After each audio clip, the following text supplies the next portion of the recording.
UP चुनाव का countdown शुरू हो चुका है। सभी राजनीतिक दल 2027 के समर में कमर कस चुके हैं, लेकिन बीजेपी इस बार हैट्रिक मारने के मास्टर प्लान पर फोकस कर रही है।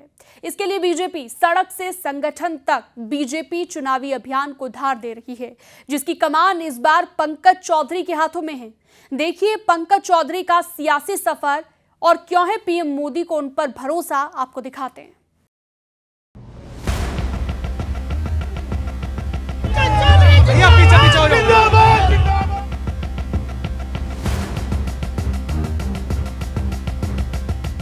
पंकज चौधरी यूपी की सियासत का वो नाम, जिनका सियासी सफर संगठन, संघर्ष और जनसेवा के प्रति लगातार समर्पण की यात्रा है। 1989 में गोरखपुर से जनप्रतिनिधि के रूप में शुरू हुआ उनका राजनीतिक सफर आज लगभग 38 सालों की लंबी यात्रा बन चुका है।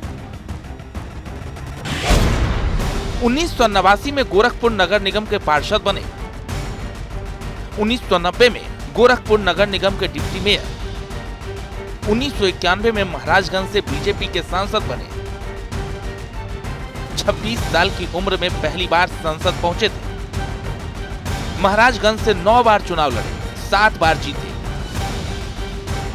साल 2021 में केंद्रीय वित्त राज्य मंत्री बने। साल 2024 में दोबारा केंद्रीय वित्त राज्य मंत्री का पद मिला। उनकी राजनीतिक यात्रा की सबसे बड़ी विशेषता रही, न सीट बदली न पार्टी बदली। महाराजगंज लोकसभा क्षेत्र और भारतीय जनता पार्टी के साथ उनका ये संबंध आज भी कायम है। पूर्वांचल की राजनीति में पंकज चौधरी की सबसे बड़ी पहचान जमीनी पकड़ और कार्यकर्ताओं से मिलनसार नेता के रूप में है। कार्यकर्ताओं के बीच सहजता से उपलब्ध रहना, आम लोगों से सरलता से मिलना, उनकी समस्याओं को सुनना और उनके समाधान के लिए हर संभव प्रयास करना, ये उनकी नेतृत्व शैली की सबसे बड़ी विशेषता है।